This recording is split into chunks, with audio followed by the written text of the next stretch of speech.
Kita akan mendengarkan firman Tuhan dengan tema Wahyu pasal 12. Ya, namun sebelumnya kita akan baca dulu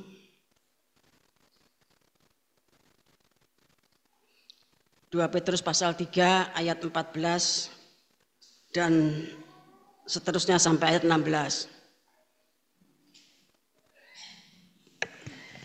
Sebab itu, saudara-saudaraku yang kekasih, sambil menantikan semuanya ini, kamu harus berusaha supaya kamu kedapatan tak bercacat dan tak bernoda di hadapannya dalam perdamaian dengan Dia. Anggaplah kesabaran Tuhan kita sebagai kesempatan bagimu untuk beroleh selamat, seperti juga Paulus, saudara kita yang kekasih, telah menulis kepadamu menurut hikmat yang dikaruniakan kepadanya. Hal itu dibuatnya dalam semua suratnya apabila ia berbicara tentang perkara-perkara ini. Dalam surat-suratnya itu ada hal-hal yang sukar dipahami, sehingga orang-orang yang tidak memahaminya dan yang tidak teguh imannya memutarbalikannya menjadi kebinasaan mereka sendiri. Sama seperti yang juga mereka buat dengan tulisan-tulisan yang lain. Ya, terima kasih. Ketika Rasul Petrus itu berbicara tentang bahwa akhir zaman itu akan datang pengolok-pengolok atau pengejek-pengejek, manakala para hamba Tuhan berbicara tentang akhir zaman, tentang kedatangan Tuhan. Hal itu seperti yang terjadi pada zamannya Nabi Nuh. Ketika Nabi Nuh berbicara tentang kebinasaan yang akan segera terjadi melalui air bah, kemudian ditawarkan untuk ikut serta di dalam penyelamatan melalui bahtera, tapi semuanya mengejek, mengolok, dan itu juga yang akan terjadi pada akhir zaman. Kemudian Rasul Petrus menceritakan tentang Rasul Paulus, orang yang sangat berhikmat. Dia menulis tulisan-tulisan sesuai dengan apa yang dikaruniakan kepadanya. Seperti kita ketahui, Rasul Paulus menulis 14 surat, 13 untuk Goyim, dan 1 surat yaitu Ibrani untuk orang Ibrani atau untuk orang Israel, sesuai dengan perintah Tuhan di dalam KPR pasal 9. Nah, kemudian Rasul Petrus ini menceritakan kalau Rasul Paulus itu berbicara tentang perkara-perkara ini itu artinya tentang eskatologi, tentang kiamat, tentang akhir zaman. Itu ada surat-suratnya itu sulit dipahami, seperti suratan Tesalonika itu, tentang kedatangan Tuhan. Kemudian banyak hal seperti suratan Korintus dan yang lain-lainnya. Rasul Petrus mengatakan dalam surat-suratnya itu ada hal-hal yang sukar dipahami, sehingga orang-orang yang tidak memahaminya dan yang tidak teguh imannya, suratnya Rasul Paulus itu diputar balik dan mengakibatkan kebinasaan mereka sendiri. Nah, tukang pemutar balik surat-surat para rasul itu bukan cuma dilakukan kepada surat-suratnya Rasul Paulus, tetapi sama seperti yang juga mereka buat dengan tulisan-tulisan yang lain. Jadi memang ada, Bapak Ibu kasih Tuhan, orang itu yang pekerjaannya memutar balik firman Tuhan, memutar balik tulisan-tulisan para nabi, para rasul, seperti yang ditulis di dalam 2 Petrus pasal 3 ayat 14 terkhusus ayat 16 ini. Demikian juga tentunya pada akhir zaman ini juga sangat banyak sekali, dan dikatakan itu nanti mengakibatkan kebinasaan mereka sendiri. Oleh sebab itu, Bapak Ibu Saudara yang dikasihi Tuhan, ya. Kalau kita ya mendengarkan firman Tuhan tentang tema apapun, kemudian orang lain berbicara dengan cara yang berbeda, saudara tidak usah bingung. Saya tidak berbicara tentang ya orang yang memutar balik, tidak. Tapi itu terjadi pada zaman dulu, pada zamannya Rasul Petrus. Tetapi ini bicara di antara para sarjana, para magister, dan para doktor. Ya, kalau kita menulis skripsi, tesis maupun disertasi, ya, itu satu sama lain itu berbeda. Sekalipun temanya itu bicara tentang tabernakel, ya banyak-banyak berbicara tentang meja roti sajian atau pelita emas, atau dimulai dari depan misbah kurban bakaran, atau mungkin bejana pembasuhan, meja roti, pelita emas. Berbicara tentang jiwanya dulu, kemudian aplikasinya, kemudian mencari referensi. Nah, tulisan satu dengan yang lainnya itu sekalipun temanya sama, tidak boleh sama persis, tidak boleh plek, ya, tidak boleh sama persis. Kalau begitu, kalau sama persis itu nanti pasti sama dewan penguji akan dipermasalahkan. Sing nyonteki sing iki apa sing iki, apa iki nyonto iki, apa iki nyonto iki. Tidak boleh sama persis, sekalipun temanya sama. Demikian juga di dalam penulisan tesis dan disertasi. Sekalipun temanya yang dibicarakan itu sama, kitab Wahyu, Bapak Ibu kasih Tuhan, kitab Wahyu itu ada bermacam-macam misteri.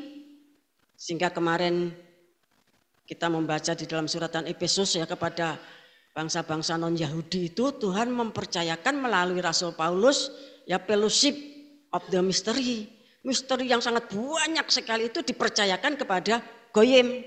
Dan Tuhan itu punya tujuan yang abadi di dalam pemakaian goyim, Bapak yang kasih Tuhan. Nah, tulisan-tulisan itu berbeda, sekalipun temanya sama, tidak boleh plek persis, Bapak yang kasih Tuhan. Ya, nanti akan dicek. Nah, kecuali saudara mengatakan itu referensi, ya harus ditulis persis seperti tulisannya para tokoh yang saudara ambil. Ini artinya apa? Artinya kalau orang itu berbicara kitab Wahyu pasal 1, 2, 3 sampai 12 sampai seterusnya ya. Dan itu orang yang mencintai tubuh Kristus yang bergerak dalam kitab Wahyu, tetapi saudara mendengar dan membaca itu agak berbeda. Saudara tidak usah bingung. Ya, saudara itu tidak usah bingung. Ya. Kita punya dua telinga. Tidak sama persis sing kene nek andeng-andenge kene ra eneng. Ya toh, Bapak yang kasih Tuhan. Saudara tahu andeng-andeng. Ya, andeng-andeng itu tai lalat itu loh. Ya. Bapak yang kasih Tuhan, kita punya dua tangan. Ya. Yang sini agak sulit digerakkan, maksudnya sulit bekerja.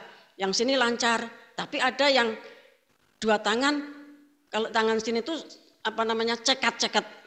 Cekat-cekat itu artinya dalam bekerja itu begitu lancar, yang sini agak kurang. Lah, Bapak yang kasih Tuhan, kita tidak usah bingung, ya. Nah, demikian juga tema-tema itu dengan judul yang sama, ya, tetapi penjelasannya berbeda.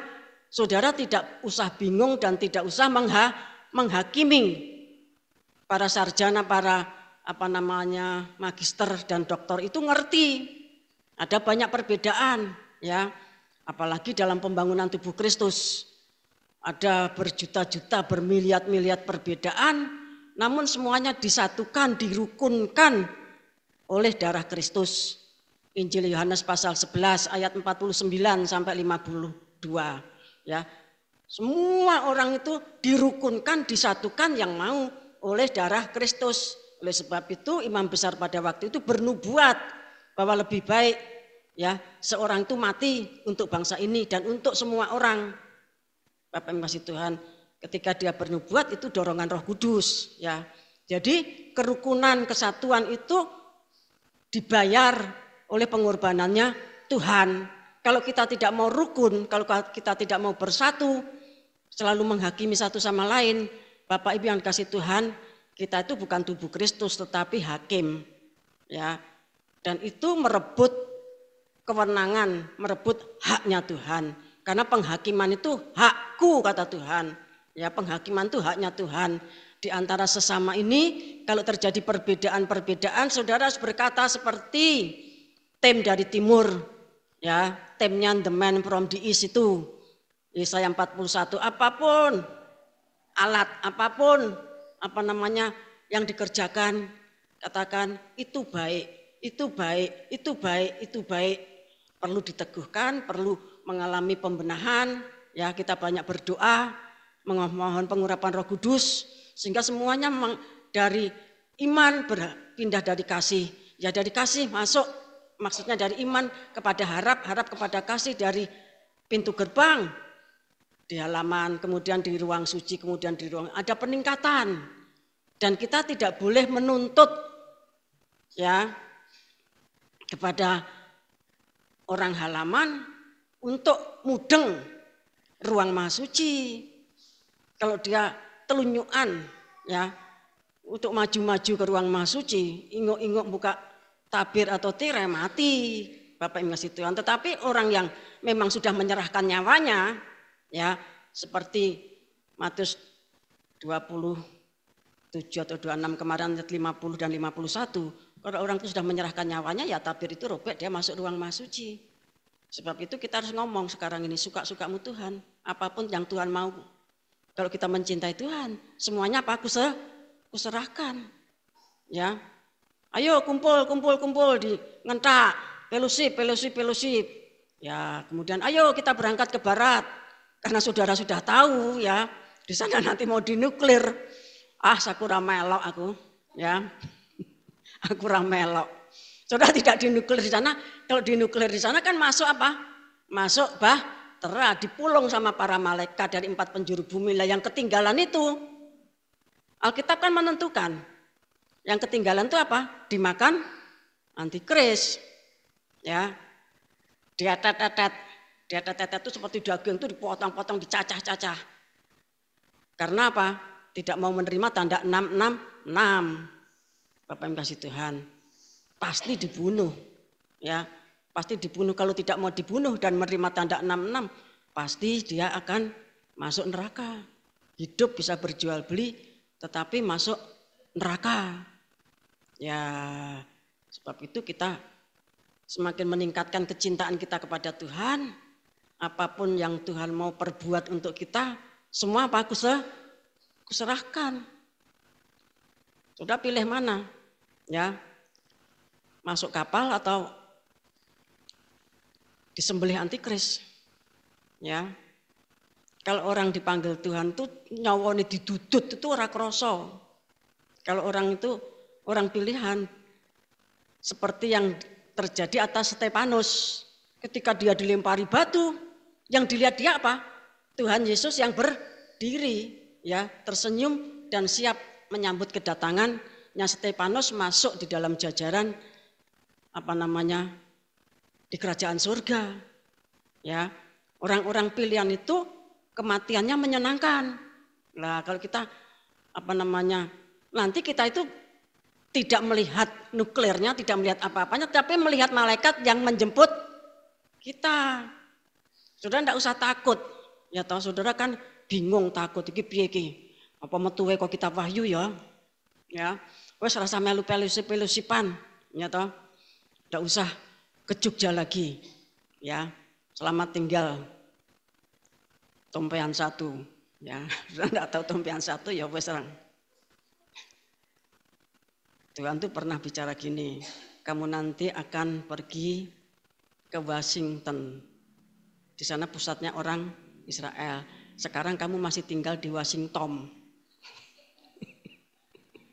Washington-pean. Ya. Nanti kita akan ke Washington, ya, dibaca persis aja ya. Sekarang kamu masih di Washington, ya. Bapak yang kasih Tuhan. Itu ketoke guyon. Ya, tapi apa? Itu menunjukkan kita tuh harus satu saat ke sana, Bapak Ibu yang kasih Tuhan. Ya.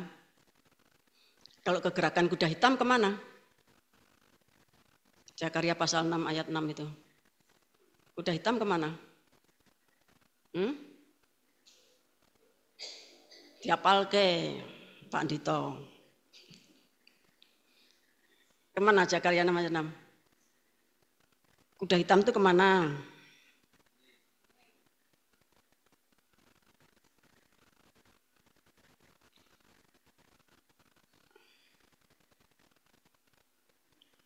Kuda hitam ke utara. Ya. Jadi kalau saudara itu masuk rombongannya kuda hitam, nanti saudara perginya ke Eropa. Ya. Perginya ke Eropa. Kalau saudara masuk jajaran kuda merah, saudara keliling dunia. Kalau saudara jajaran kuda hijau kuning atau kuda kelabu, pergi kemana? Ke tanah selatan. Ke tanah selatan tuh ya ada Afrika Selatan, ada Australia, ada benua pulau-pulau yang kecil di sebelahnya Australia itu, Bapak yang kasih Tuhan. Lah kalau saudara rombongannya kuda putih, ya pergi ke Amerika. Ya perginya ke Amerika. Bapak Ibu sudah kasih Tuhan, ya. Jadi saudara, orang-orang yang dididik dengan kitab Wahyu dan hikmat marifat itu jangan gampang bingungan, ya, dan tidak boleh menghakimi. Karena Rasul Petrus katakan, Rasul Petrus mendapat kasih karunia untuk menulis seperti ini, tetapi Rasul Paulus mendapatkan kasih karunia untuk menulis banyak hal yang sama tentang akhir zaman.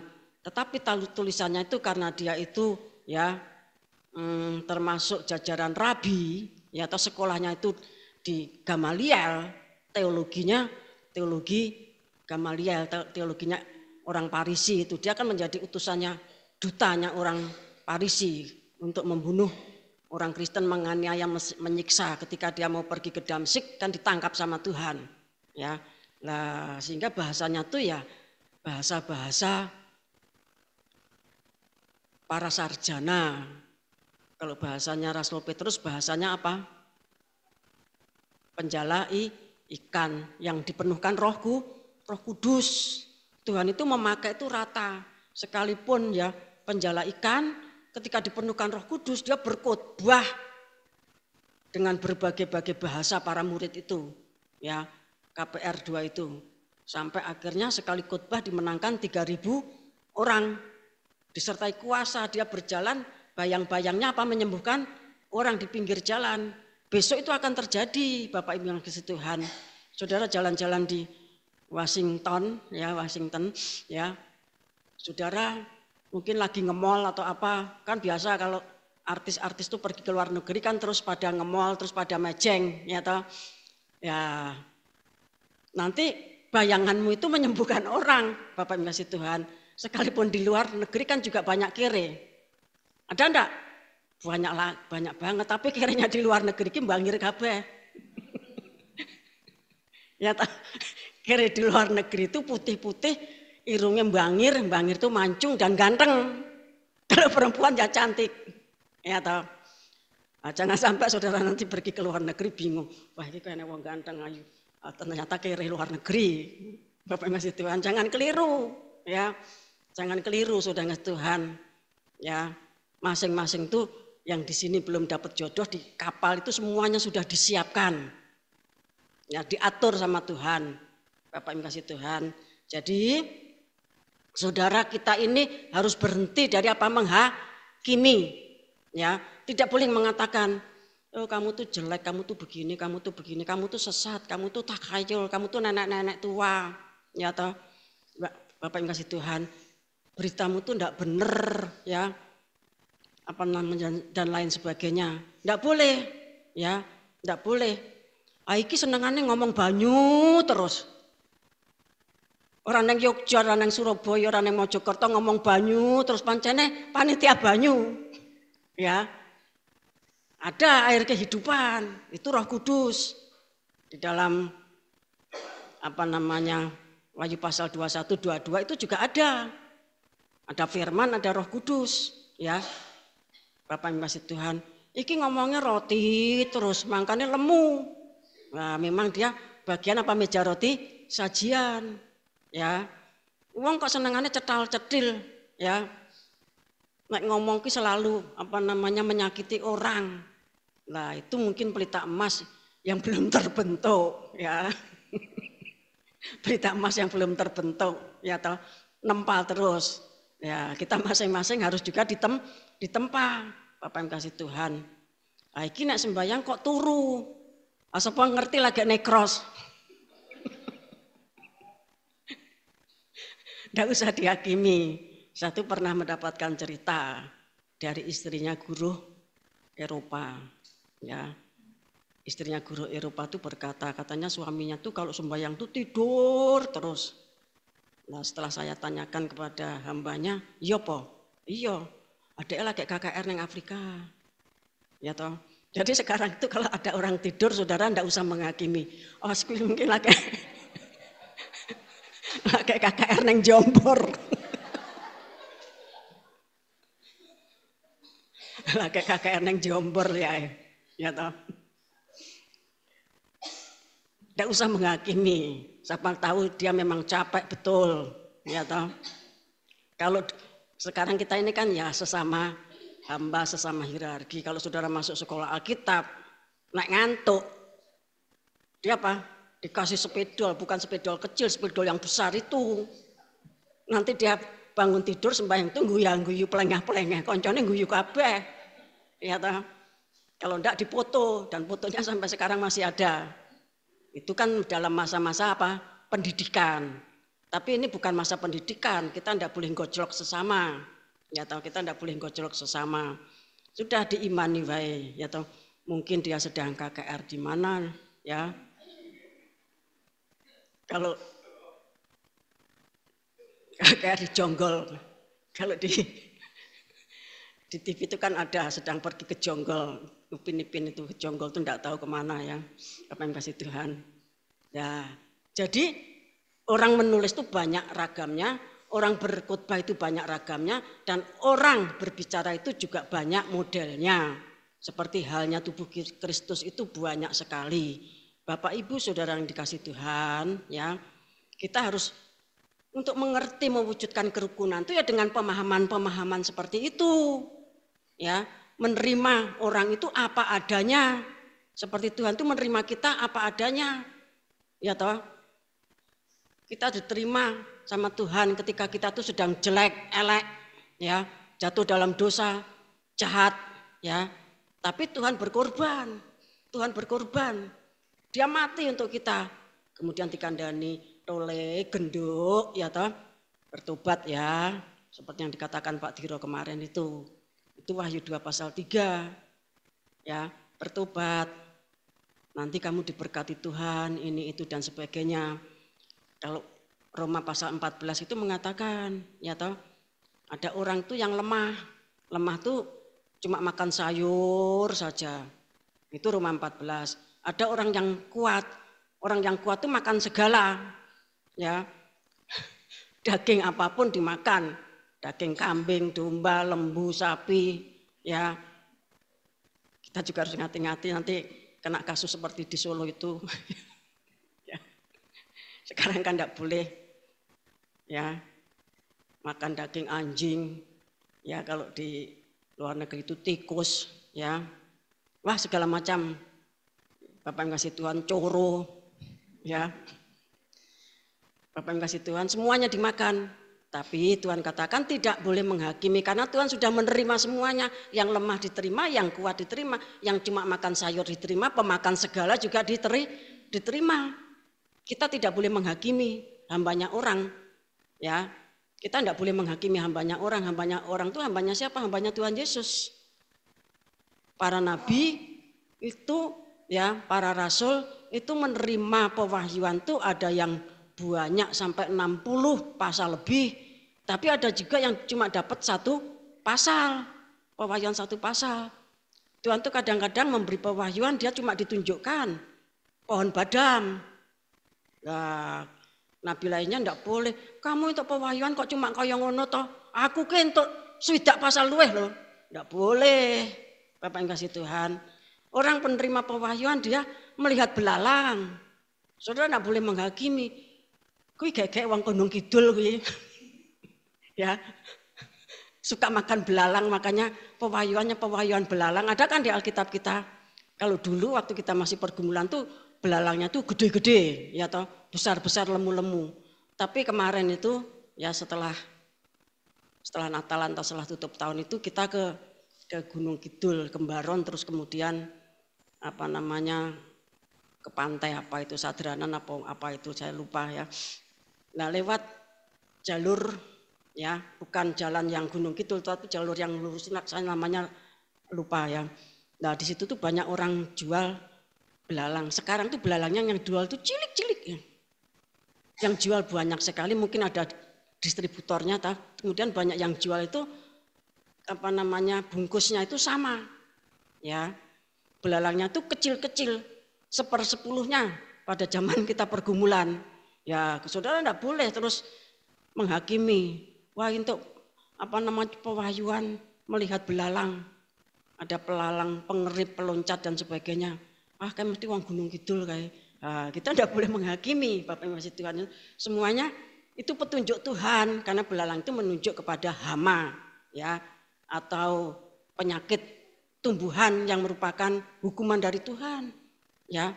Jadi apapun yang Tuhan percayakan kepada tiap-tiap pribadi, ya, itu sesuai dengan kasih karunia Tuhan. Bapak Ibu kasih Tuhan, kalau organ tubuh itu kecil banget, ya tentunya dia mendapatkan jatah makanan ya sedikit.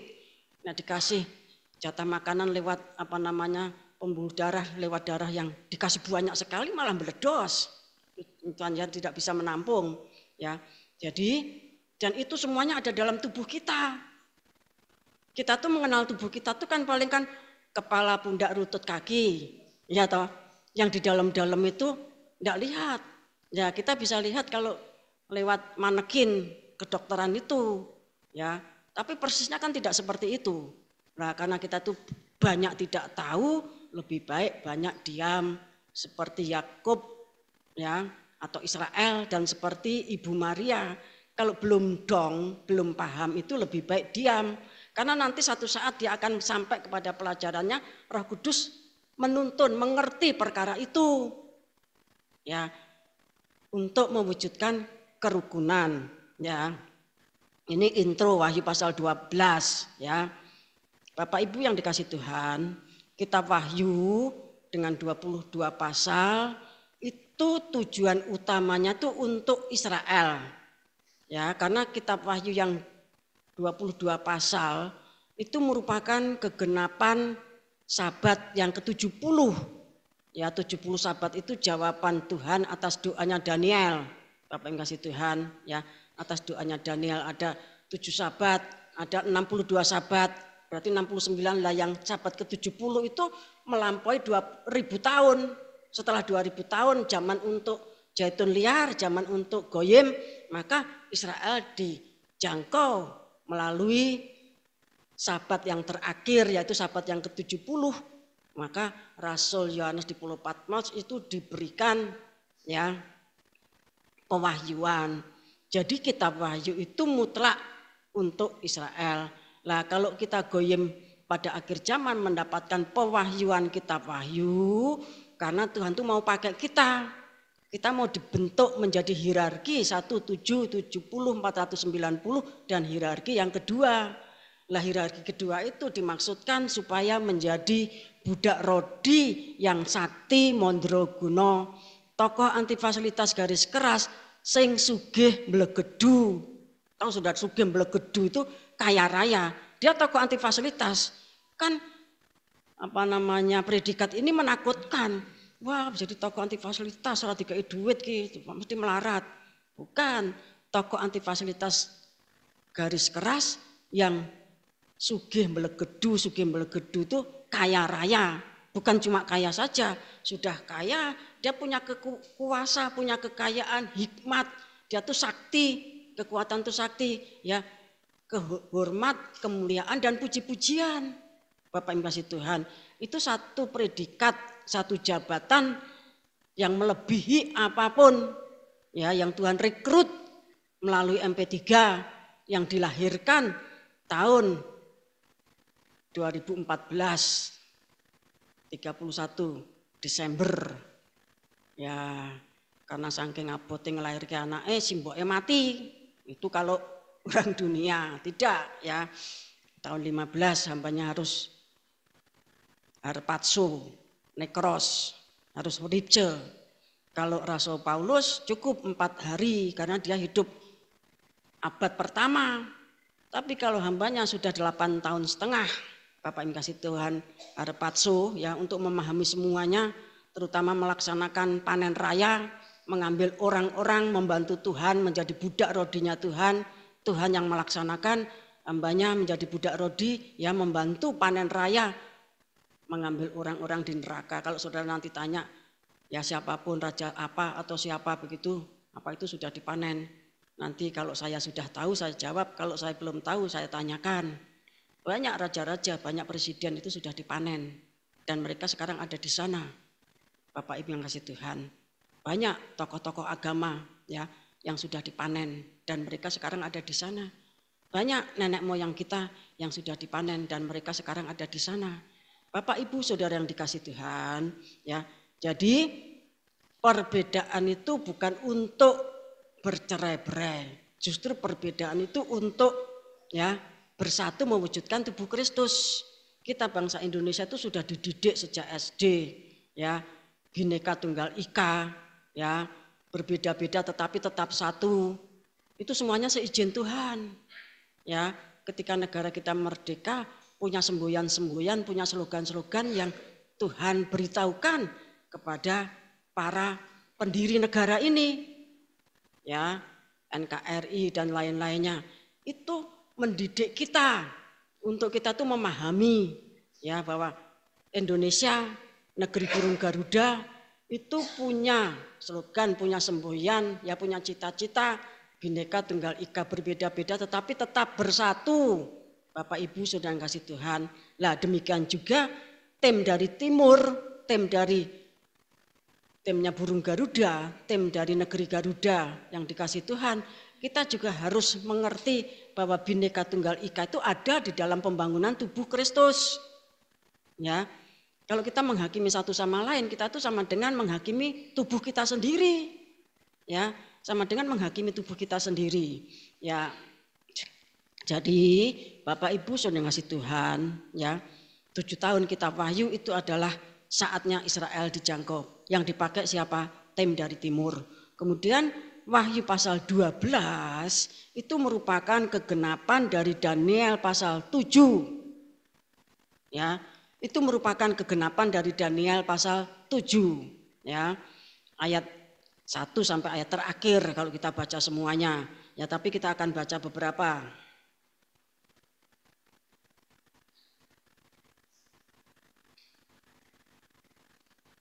Daniel pasal yang ke-7.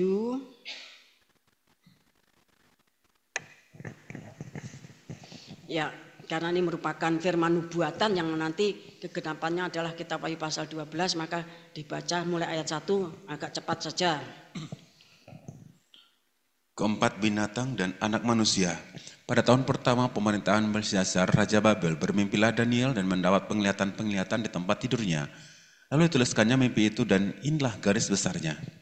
Berkatalah Daniel demikian, pada malam hari aku mendapat penglihatan. Tampak keempat angin dari langit mengguncangkan laut besar, dan 4 binatang besar naik dari dalam laut, yang satu berbeda dengan yang lain. Yang pertama rupanya seperti seekor singa, yang mempunyai sayap burung Raja Wali.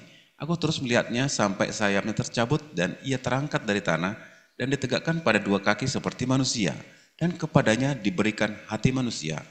Dan tampak ada seekor binatang yang lain, yang kedua rupanya seperti beruang, ia berdiri pada sisi yang sebelah, dan 3 tulang rusuk masih ada di dalam mulutnya di antara giginya.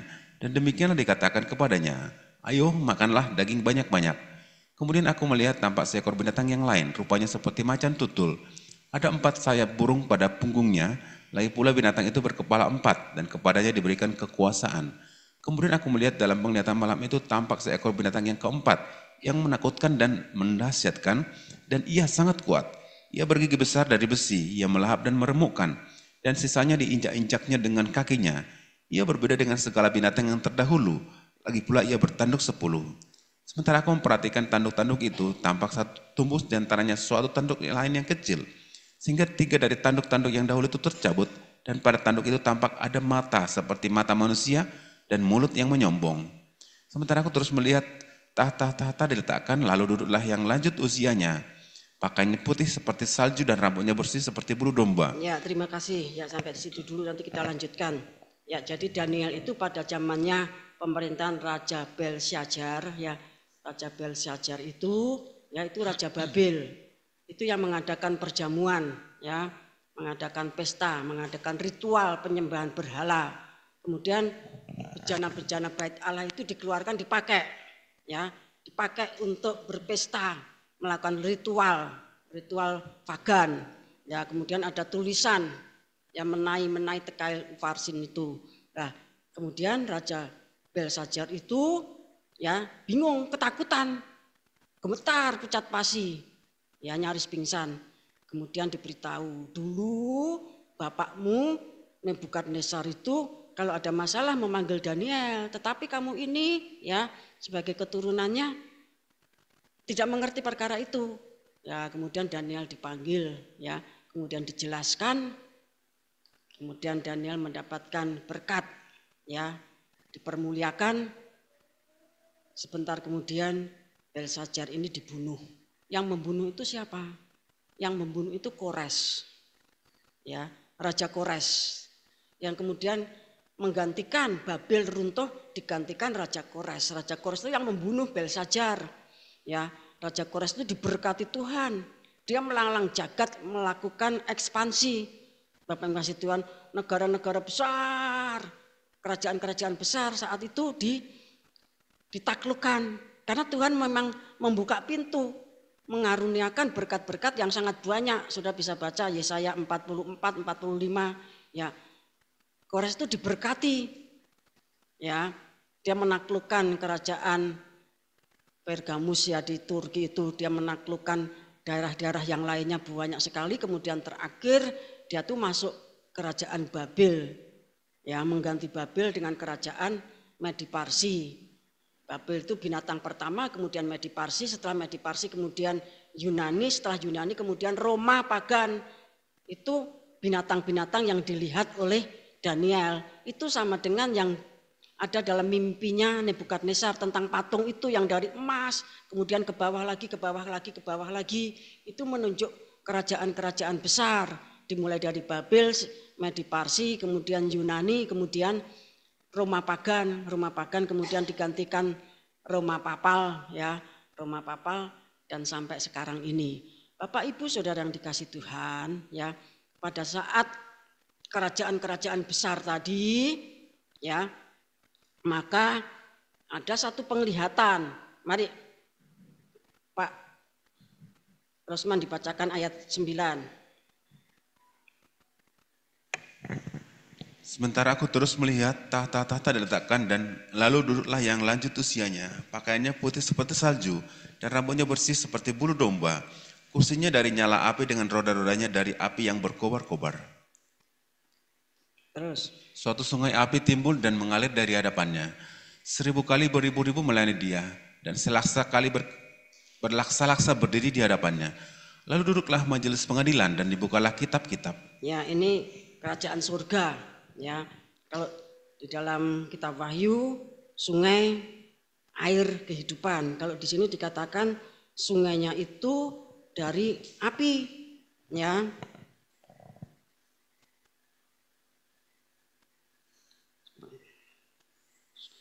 Ayat 10, suatu sungai api timbul dan mengalir dari hadapannya. Sungai api, ya, itu ada baptisan air, ada baptisan Roh Kudus, ada baptisan api, ya, ada baptisan api. Tuhan Yesus mengatakan, ya, betapa Tuhan itu merindukan baptisan api tersebut. Baptisan air ya seperti baptisan itu, baptisan Roh Kudus seperti kita pernah alami. Setelah baptisan Roh Kudus ada baptisan api, itu diuji, ya, mengalami pengujian. Mari dilanjutkan. Aku terus melihatnya karena perkataan sombong yang diucapkan tanduk itu. Aku terus melihatnya sampai binatang itu dibunuh, tubuhnya dibinasakan dan diserahkan ke dalam api yang membakar. Ya, ini ayat 11 ini, ya, tanduk kecil yang tumbuh dari tanduk-tanduk yang lainnya. Tanduk ini punya mata untuk melihat, tanduk ini punya mulut untuk menyombong. Itu nanti masuknya kitab Wahyu. Kalau dia dibinasakan dengan api, maka itu, ya, yang menyombong itu Wahyu 13 ayat 5, yang dibinasakan dengan api itu Wahyu 17 ayat yang ke-16. Terus. Juga kekuasaan binatang-binatang yang lain dicabut dan jangka hidup mereka ditentukan sampai pada waktu dan saatnya. Aku terus melihat dalam penglihatan malam itu tampak datang dengan awan-awan dari langit seorang seperti anak manusia. Datanglah ia kepada yang lanjut usianya itu dan ia dibawa ke hadapannya. Ya, dalam penglihatan malam itu tampak datang dengan awan-awan dari langit seorang seperti anak manusia. Ya, anak manusia itu biasanya itu diterapkan kepada pribadi Tuhan Yesus Kristus. Ia datang, ya, kepada yang lanjut usianya. Yang lanjut usianya itu menunjuk kepada Allah Bapa. Dan ia dibawa ke hadapannya. Ini seperti Wahyu pasal 12 itu, ya. Terus. Lalu diberikan kepadanya kekuasaan dan kemuliaan dan kekuasaan sebagai raja. Maka orang-orang dari segala bangsa, ada suku bangsa dan bahasa mengabdi kepadanya. Kekuasaannya ialah kekuasaan yang kekal, yang tidak akan lenyap, dan kerajaannya ialah kerajaan yang tidak akan musnah. Nah, anak manusia yang dibawa kepada orang yang lanjut usianya itu, ya, dia itu raja segala raja, ya, Tuhan di atas segala Tuhan, mempelai pria surga yang akan memerintah dengan gada besi, ya, seperti Wahyu pasal 19 itu. Terus. Maka aku Daniel terharu karena hal itu dan melihat dan penglihatan-penglihatan yang kulihat itu menggelisahkan aku. Lalu kudekati salah seorang dari mereka yang berdiri di sana dan kuminta penjelasan tentang semuanya itu. Maka berkatalah ia kepadaku dan diberitahukannya lah kepadaku maknanya.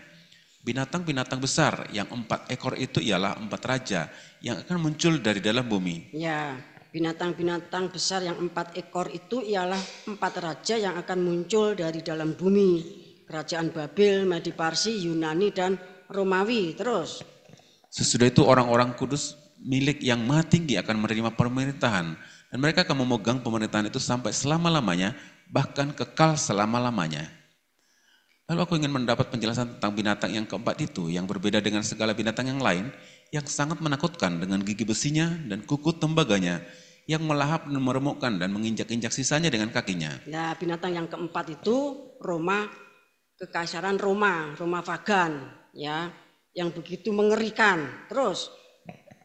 Dan tentang ke-10 tanduk yang ada pada kepalanya, dan tentang tanduk yang lain, yakni tanduk yang mempunyai mata, dan yang mempunyai mulut yang menyombong, yang tumbuh sehingga patahlah 3 tanduk, dan yang lebih besar rupanya dari tanduk-tanduk yang lain. Dan aku melihat tanduk itu berperang melawan orang-orang kudus dan mengalahkan mereka. Sampai yang lanjut usianya itu datang dan keadilan diberikan kepada orang-orang kudus milik yang maha tinggi, dan waktunya datang orang-orang kudus itu memegang pemerintahan. Maka demikianlah katanya, binatang yang keempat itu ialah kerajaan yang keempat yang akan ada di bumi, yang akan berbeda dengan segala kerajaan dan akan menelan seluruh bumi, menginjak-injaknya dan meremukkannya. Ke-10 tanduk itu ialah ke-10 raja yang muncul dari kerajaan itu. Sesudah mereka akan muncul seorang raja. Dia berbeda dengan raja-raja yang dahulu dan akan merendahkan 3 raja. Ia akan mengucapkan perkataan yang menentang yang maha tinggi dan akan menganiaya orang-orang kudus milik yang maha tinggi. Ia berusaha untuk mengubah waktu dan hukum, dan mereka akan diserahkan ke dalam tangannya selama 1 masa dan 2 masa dan setengah masa. Lalu majelis pengadilan akan duduk dan kekuasaan akan dicabut daripadanya untuk dimusnahkan dan dihancurkan sampai lenyap. Maka pemerintahan, kekuasaan, dan kebesaran dari kerajaan-kerajaan di bawah semesta langit akan diberikan kepada orang-orang kudus, umat yang maha tinggi. Pemerintahan mereka adalah pemerintahan yang kekal, dan segala kekuasaan akan mengabdi dan patuh kepada mereka. Sekianlah berita itu, adapun aku Daniel, pikiran-pikiranku sangat menggelisahkan aku, sehingga aku menjadi pucat, dan aku menyimpan hal itu dalam ingatanku. Ya, ini nubuat, ya, penglihatan yang dilihat Daniel. Bagaimana tentang nasib bangsanya.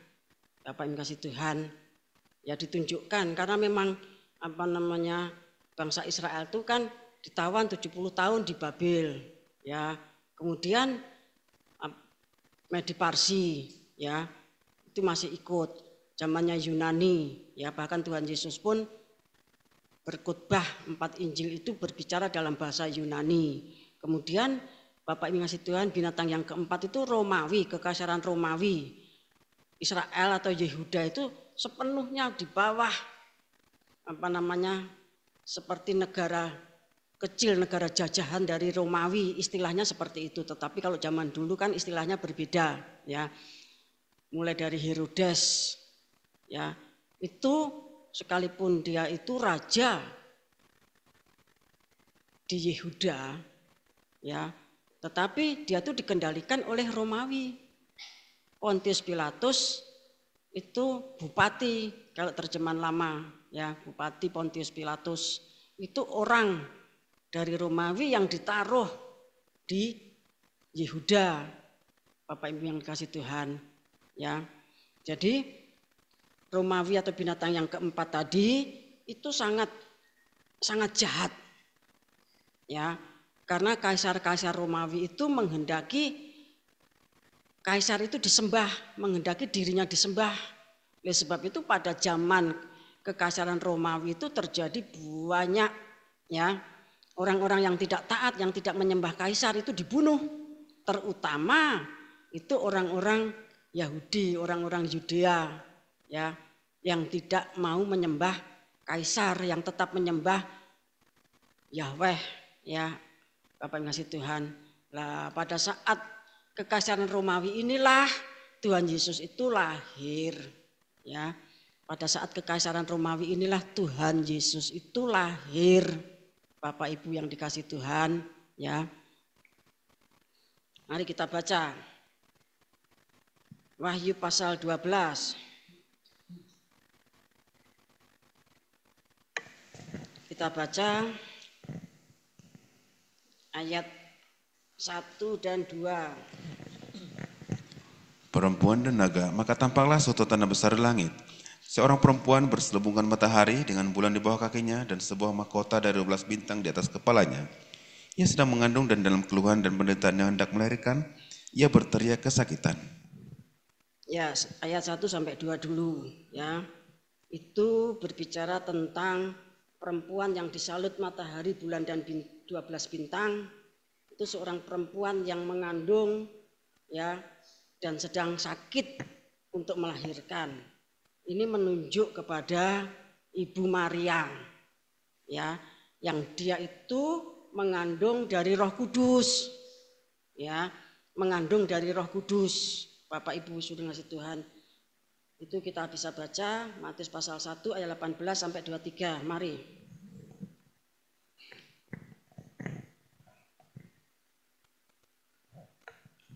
Kelahiran Yesus Kristus adalah seperti berikut. Pada waktu Maria ibunya bertunangan dengan Yusuf, ternyata ia mengandung dari Roh Kudus sebelum mereka hidup sebagai suami istri. Karena Yusuf suaminya seorang yang tulus hati dan tidak mau mencemarkan nama istrinya di muka umum, ia bermaksud menceraikannya dengan diam-diam. Tapi ketika ia mempertimbangkan maksud itu, malaikat Tuhan nampak kepadanya dalam mimpi dan berkata, Yusuf anak Daud, janganlah engkau takut mengambil Maria sebagai istrimu, sebab anak yang di dalam kandungannya adalah dari Roh Kudus. Ia akan melahirkan anak laki-laki dan engkau akan menamai dia Yesus, karena dialah yang akan menyelamatkan umatnya dari dosa mereka. Hal itu terjadi supaya genaplah yang difirmankan Tuhan oleh Nabi. Sesungguhnya anak darah itu akan mengandung dan melahirkan seorang anak laki-laki, dan mereka akan menamakan dia Immanuel, yang berarti Allah menyertai kita. Ya, jadi dari semua perempuan yang ada di muka bumi ini, yang kandungannya dia mengandung itu secara ajaib dari Roh Kudus, dan yang dikandung itu adalah sesuatu yang sangat luar biasa, itu hanya terjadi sekali. Ya, itu hanya terjadi sekali, Bapak Ibu kasih Tuhan. Dan apa yang dikandung itu merupakan kegenapan janji Tuhan kepada orang Israel di dalam PL. Ya, dan lebih lagi kalau kita mundur ke belakang, itu merupakan kegenapan dari Kejadian pasal 3 ayat 15 dan 16. Ya, di mana Tuhan menciptakan permusuhan abadi antara ular dan benihnya, antara benihnya ular dengan benih perempuan, ya, nanti benih perempuan itu akan mengijak kepala ular. Tetapi ular itu juga tidak tinggal diam, dia akan meremukkan tumit dari benih perempuan tersebut. Nah, pergolakan ini itu kebaca pada zamannya Daniel 7 ayat 1 dan seterusnya tadi. Bapak Ibu kasih Tuhan, ya, melalui 4 binatang yang keluar dari laut itu 4 raja, dan dikatakan raja yang keempat, binatang yang keempat itu nanti yang akan berperan dan itu sangat jahat. Itulah kekaisaran Romawi, Bapak Ibu yang dikasih Tuhan. Namun demikian, ya, pada zaman binatang yang keempat itu, ya, anak manusia itu, ya, dia datang kepada yang lanjut usianya. Dia itu adalah yang berhak memegang pemerintahan Daud. Dikatakan demikian, Bapak Ibu yang kasih Tuhan. Semuanya ini janji untuk Israel. Janji kepada Abraham bahwa, ya, dari benihmu nanti seluruh muka bumi akan diberkati. Bapak Ibu yang kasih Tuhan. Dan benihnya itu kan ditegaskan di dalam kitab Galatia pasal 4. Bukan dari Hagar tetapi dari Sarah. Dan kita tidak perlu mempermasalahkannya sekarang tentang Yerusalem karena itu menunjuk kepada Yerusalem yang surgawi. Bapak Ibu sudah kasih Tuhan. Jadi janji-janji seperti ini untuk Israel.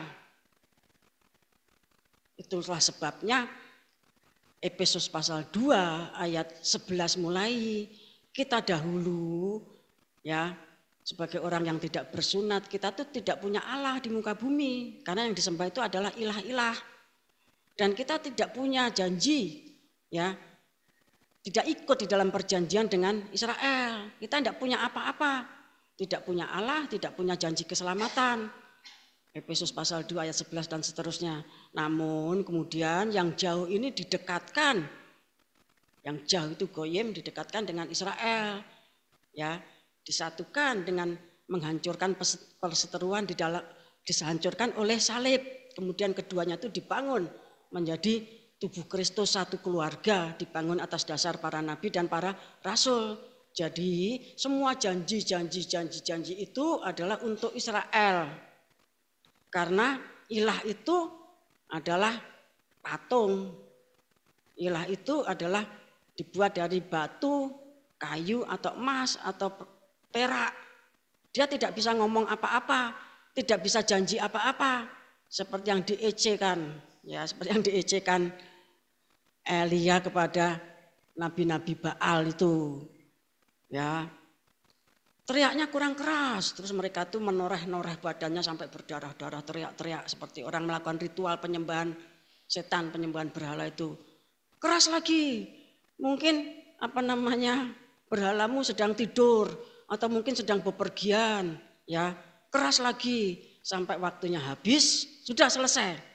Ternyata berhalamu tidak menurunkan api untuk membakar korban ini. Nah, kemudian Elia untuk menunjukkan kalau dia itu, ya, murni, tidak menipu, tidak menyimpan korek api di situ, tidak. Korban tadi digerucuk, disiram air sampai paritnya itu penuh. Kemudian Elia berdoa, api turun dari langit, korbannya itu dibakar habis sampai air yang dalam paritnya itu kering. Lah kemudian nabi-nabi Baal yang menyebabkan Israel itu, ya, berdosa kepada Tuhan, mereka itu ditangkap semuanya kemudian disembelih di sungai Kison, Bapak yang kasih Tuhan. Nah, jadi janji-janji orang yang menyembah berhala itu tidak ada janji. Efesus pasal 2. Dia tidak punya Allah, punyanya batu yang disembah. Bapak yang kasih Tuhan. Tapi di dalam Tuhan Yesus Kristus perseteruan itu dihapuskan oleh salib, ya, yang jauh dan yang dekat itu disatukan menjadi satu keluarga.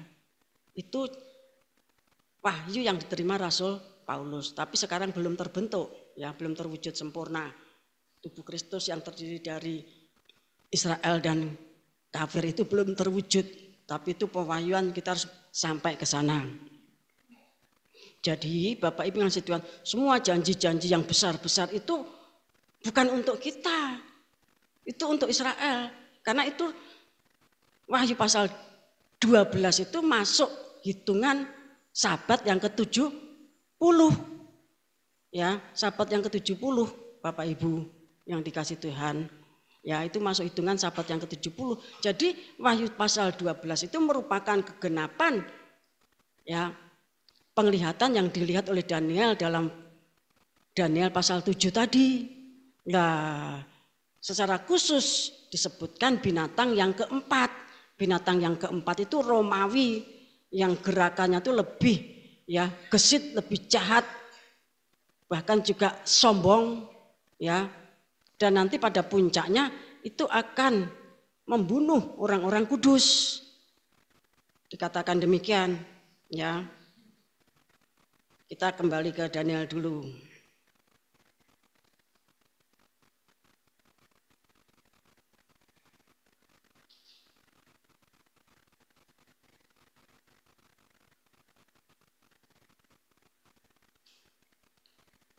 Yang dikatakan ya akan membunuh orang-orang kudus.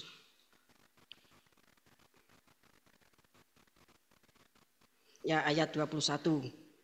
Dan aku melihat tanduk itu berperang melawan orang-orang kudus dan mengalahkan mereka.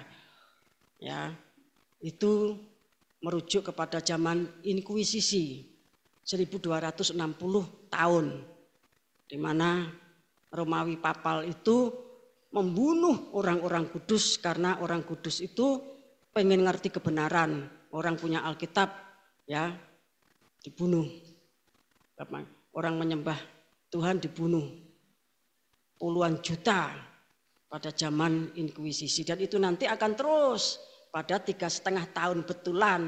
Bukan 1260 tahun tetapi 3,5 tahun itu pada zaman Antikris yang disebut di dalam Wahyu pasal 13. Ya, saya membaca satu berita. Itu Presiden Korea Utara itu ya menghukum bayi umur 2 bulan itu dihukum seumur hidup. Bayi 2 bulan itu dihukum seumur hidup. Gara-garanya apa? Karena orang tuanya punya Alkitab. Ya, bayinya dihukum seumur hidup. Ya, Bapak Ibu kasih Tuhan, ini zaman akhir loh ya.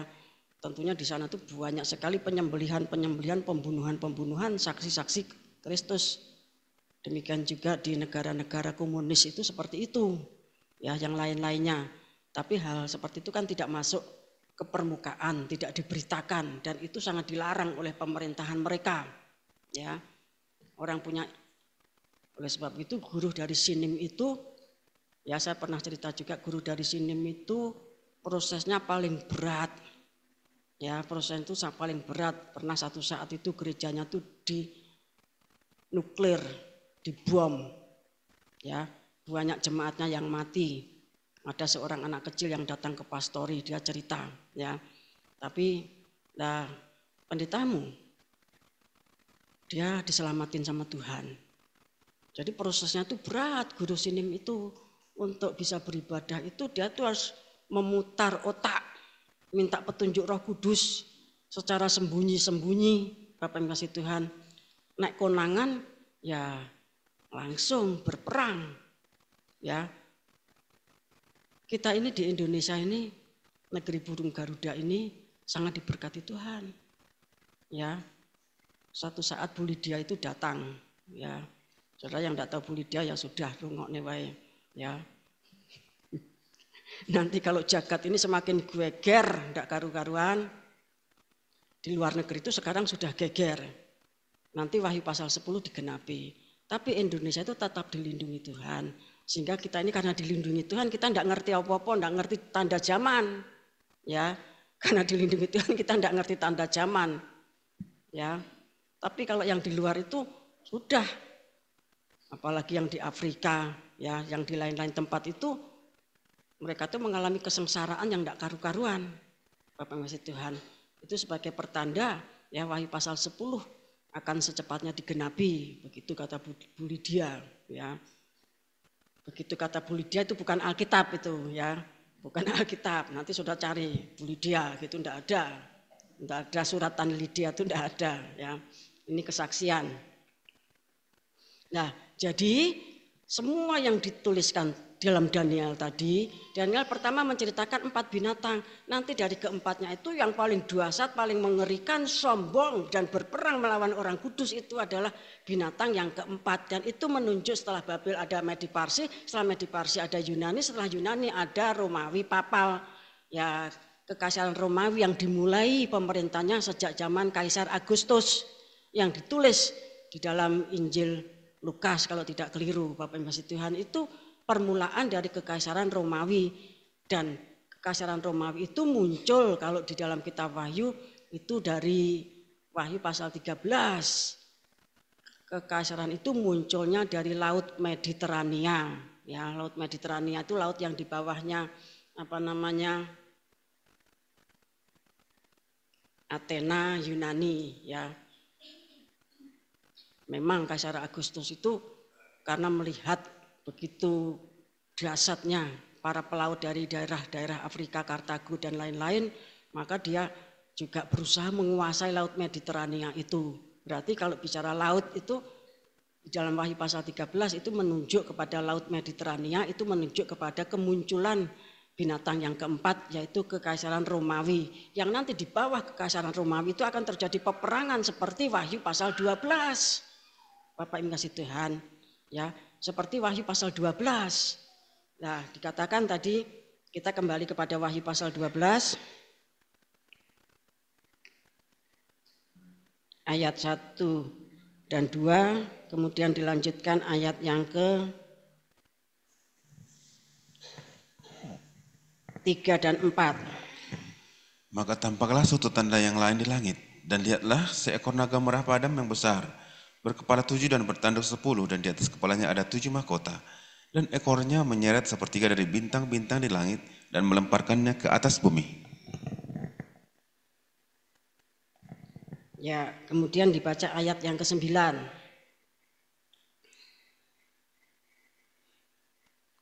Dan naga besar itu, si ular tua yang disebut iblis atau Satan, yang menyesatkan seluruh dunia, dilemparkan ke bawah. Ia dilemparkan ke bumi bersama-sama dengan malaikat-malaikatnya. Ya, jadi yang dimaksud naga merah padam yang besar dengan segala macam ya kondisinya itu adalah ular tua. Ya, itu adalah ular yang dulu di Taman Eden itu ya, yang menjatuhkan Adam dan Hawa, yang kemudian Tuhan mengadakan permusuhan abadi antara benih ular dan benih perempuan itu saling berperang ya. Bapak kasih Tuhan. Tapi kaki dari tubuh Kristus itu menginjak kepala ular. Dan pada puncaknya Wahyu pasal 20 ayat 1 sampai 3, ular itu ditangkap sama tim hierarki, kemudian diikat, dimasukkan abisos, kemudian ditutup, dimeteraikan. Bapak Ibu kasih Tuhan. Jadi hierarki ini berperan di dalam peperangan yang terakhir. Itu masuk dalam fellowship misteri yang dikerjakan oleh hierarki, Bapak Ibu yang dikasih Tuhan, ya. Jadi naga yang besar itu adalah si ular tua yang di dalam Kejadian pasal 3 itu yang disebut iblis atau Satan. Tapi dia itu dilemparkan ke bawah bersama malaikat-malaikatnya. Nah, di sini Bapak Ibu kasih Tuhan, kalau tadi kita melihat ekornya itu menyeret sepertiga bintang di langit. Ini dikatakan bersama malaikatnya. Jadi Tuhan itu di dalam firman-Nya itu Tuhan itu juga menceritakan peristiwa kejatuhannya Lucifer yang menyeret sepertiga malaikat. Itu terjadi ya jauh sebelum kitab Kejadian. Bapak Ibu kasih Tuhan, tidak tahu berapa juta tahun yang lalu atau berapa ribu tahun yang lalu. Seperti kepada Nabi Yesaya, Tuhan berbicara banyak hal, tapi Tuhan berbicara juga tentang Lucifer. Jadi begitu caranya Alkitab itu ditulis, ada peristiwa yang sedang terjadi, kemudian disusupkan, dimasukkan peristiwa yang sudah sangat lampau sekali, diselipkan di situ, Bapak Ibu kasih Tuhan. Jadi yang nyanggong perempuan yang mengandung itu adalah ular, ya, dari Kejadian pasal 3. Itulah sebabnya ketika perempuan itu mengandung, Dia yang mendapatkan kasih karunia yang begitu dahsyat, dan yang dikandung itu juga bukan sembarang bayi, itu adalah firman yang menjadi daging, bukan dikandung karena hubungan seksual, tetapi karena naungan Roh Kudus. Ya, karena naungan Roh Kudus, Bapak Ibu yang dikasihi Tuhan. Ya, dan yang dikandung itu dinubuatkan dia akan menjadi raja yang kekal. Pemerintahannya adalah pemerintahan tahta Daud. Nah, itu dikatakan di dalam Wahyu 22 juga demikian. Bapak Ibu yang dikasihi Tuhan, ya. Sedahsyat-dahsyatnya perempuan mengandung yang lahir pada akhir zaman pun tidak mengandung seperti Ibu Maria, Bapak Ibu kasih Tuhan. Maka dia itu dilindungi oleh malaikat, dilindungi oleh Bapa, dilindungi oleh Roh Kudus. Ya, matahari bulan bintang itu melindungi Ibu Maria pada saat mengandung raja kekal itu, Bapak Ibu yang dikasih Tuhan, ya. Kemudian kalau kita membaca, ya, Wahyu pasal 12 ayat yang ke-5 dan 6, ya tadi ayat 4 itu berusaha untuk ditelan. Berdiri di hadapan perempuan yang melahirkan itu untuk menelan anaknya segera sesudah perempuan itu melahirkan. Jadi niatnya ular tua itu untuk menelan, Bapak Ibu yang dikasih Tuhan. Nah, ini menunjuk kepada proses penderitaannya Tuhan Yesus Kristus sejak dikandung sampai akhir hayatnya, ya, sampai akhir hayatnya. Sejak dikandung itu sudah terancam, ya, untuk diceraikan sama Yusuf, ya. Kalau demikian nanti kan menjadi hal yang tidak bagus, sedangkan sudah Yusuf menerima saja, orang Parisi nyindir-nyindir, kami tidak dilahirkan dari zina, Bapak kasih Tuhan. Itu menunjuk kepada sejarahnya Tuhan Yesus, ya. Nah, kemudian ketika dia sudah lahir, maka diburu oleh Herodes untuk dibunuh. Tuhan perintahkan untuk lari ke Mesir. Ke Mesir itu tentunya melewati padang gurun. Sebab itu perempuan itu lari ke padang gurun, ya, lari ke padang gurun. Tapi anaknya kan dibawa lari ke tahta, ya. Mungkin, ya, waktu bayinya Tuhan Yesus digendong Ibu Maria itu, ya, Tuhan Yesus Kristus pribadi itu ngerogoh sukmo, ya. Sehingga yang dibawa itu adalah bayi yang di dalamnya itu dikuasai Roh Kudus atau para malaikat yang menjaga. Nah, perempuan itu lari ke padang gurun, melalui padang gurun yang dulu dilewati oleh orang Israel ketika keluar dari Mesir, ya. Entah, kalau yang berputar-putar kan 40 tahun, yang tidak mungkin, ya. Itu melewati jalan pintas, ya, atau yang harusnya 2 minggu itu selesai, atau mungkin seperti jalan yang dilalui oleh Nabi Elia. Untuk ke Horeb itu diperlukan waktu 40 hari 40 malam, Bapak kasih Tuhan.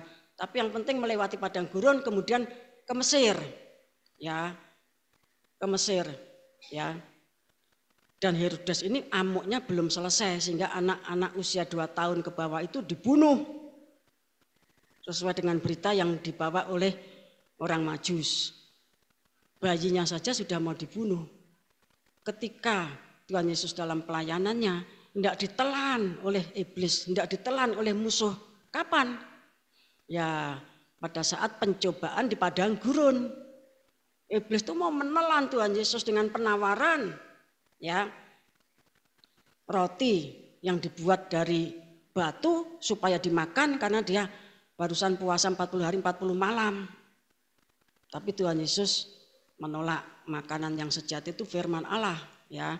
Kemudian ditunjukkan seluruh kerajaan dunia serta kemuliaannya. Kalau kamu nyembah aku, ini untuk kamu semuanya.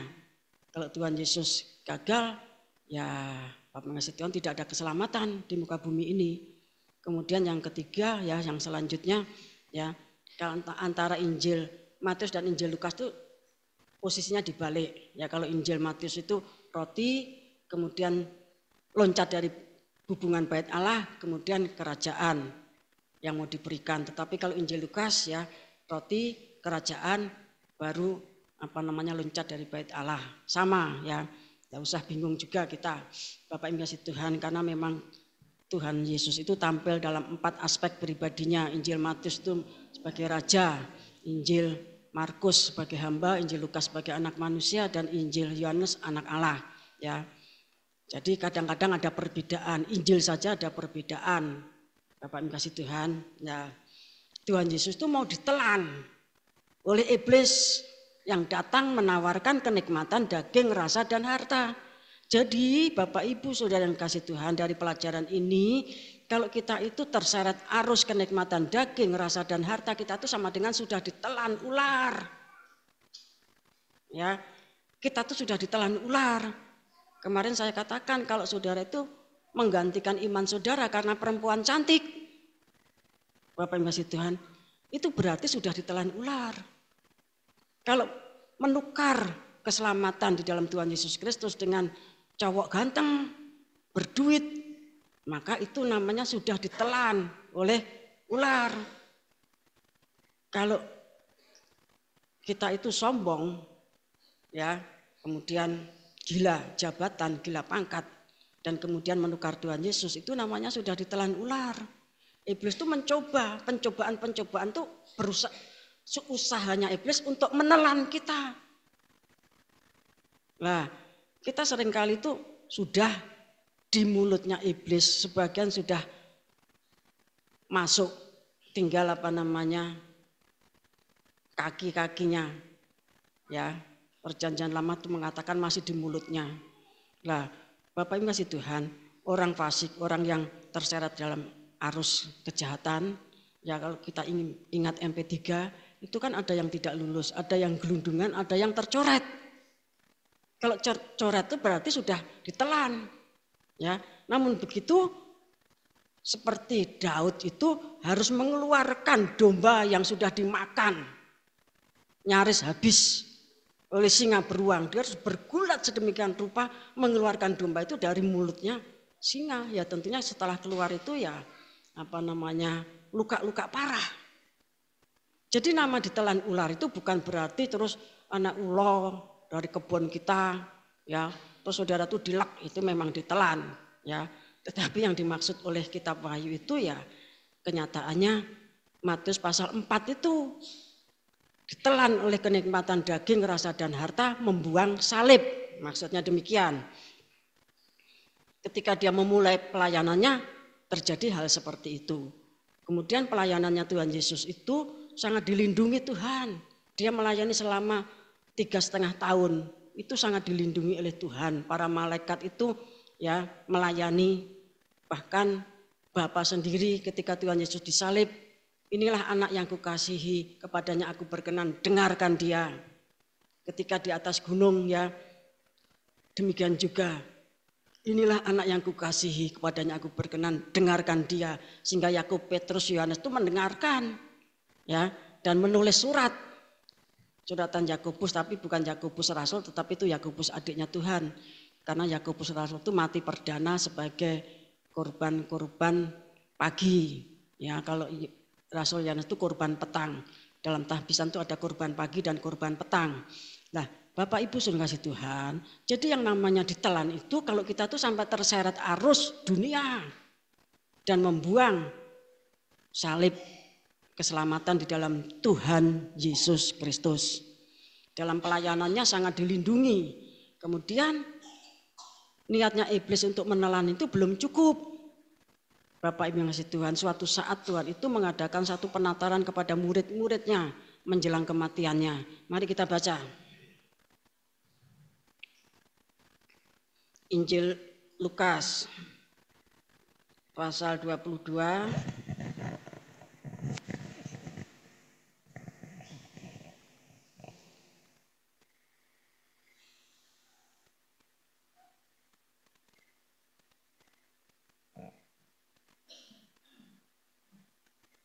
ayat yang ke-24 mulai. Percakapan waktu perjamuan malam. Terjadilah juga pertengkaran di antara murid-murid Yesus. Siapakah yang dapat dianggap terbesar di antara mereka? Ya, murid-muridnya Tuhan itu saat perjamuan malam, ini malah padu, ya toh, bertengkar. Siapa yang dapat dianggap terbesar di antara mereka? Wah, iki sing sinor iki sapa iki? Sing nomor 1 sapa? Nomor 2 siapa? Ya, terus Yesus berkata kepada mereka, raja-raja bangsa-bangsa memerintah rakyat mereka, dan orang-orang yang menjalankan kuasa atas mereka disebut pelindung-pelindung. Tapi kamu tidaklah demikian, melainkan yang terbesar di antara kamu hendaklah menjadi sebagai yang paling muda dan pemimpin sebagai pelayan. Sebab siapakah yang lebih besar, yang duduk makan atau yang melayani? Bukankah dia yang duduk makan? Tapi aku ada di tengah-tengah kamu sebagai pelayan.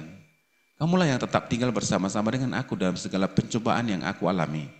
Dan aku menentukan hak-hak kerajaan bagi kamu, sama seperti Bapakku menentukannya bagiku, bahwa kamu akan makan dan minum semeja dengan aku dalam kerajaanku, dan kamu akan duduk di atas tahta untuk menghakimi ke-12 suku Israel. Simon, Simon, lihat iblis telah menuntut untuk menampi kamu seperti gandum.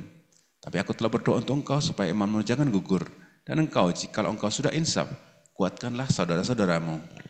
Jawab Petrus, Tuhan, aku bersedia masuk penjara dan mati bersama-sama dengan engkau. Tapi Yesus berkata, aku berkata kepadamu, Petrus, hari ini ayam tidak akan berkokok sebelum engkau 3 kali menyangkal bahwa engkau mengenal aku. Lalu ia berkata kepada mereka, ketika aku mengutus kamu dengan tiada membawa pundi-pundi, bekal dan kasut, adakah kamu kekurangan apa-apa? Jawab mereka, suatu pun tidak. Katanya kepada mereka, tetapi sekarang ini, siapa yang mempunyai pundi-pundi hendaklah ia membawanya, demikian juga yang mempunyai bekal. Dan siapa yang tidak mempunyainya hendaklah ia menjual jubahnya dan membeli pedang. ya jadi ada perubahan kebijaksanaan ya menjelang Tuhan Yesus mati itu. Kalau tadinya kalau pergi jangan membawa pundi-pundi ya. Kamu nanti masuk ke rumahnya seseorang, kalau kamu diterima di situ, ya kamu jangan pindah ke sana kemari. Nanti mengacaukan ya. Nanti mengacaukan orang banyak, di sini ngomong begini, di sini ngomong begini, di sini ngomong begini, ya begitu kamu masuk ya kamu tinggal di situ sampai kamu pergi ke tempat lain, melayani di tempat lain ya. Tapi sekarang ya ini perkembangan firman Tuhan atau bongkar pasang ya. Tetapi sekarang ini sudah perhatikan Tuhan Yesus saja ngomongnya berubah. Tetapi sekarang ini siapa yang mempunyai pundi-pundi dibawa. Karena apa? Nanti Tuhan Yesus mati disalib ya. Murid-murid kan ketakutan. Sampai dia sembunyi di loteng Yerusalem itu. Ya toh? Baru setelah Pentakosta mereka berani bahkan ibadah di Bait Allah. Ya, akhirnya mereka menyebar ke daerah-daerah orang yang belum dikenal. Lah, bawa pundi-pundi toh, ya toh.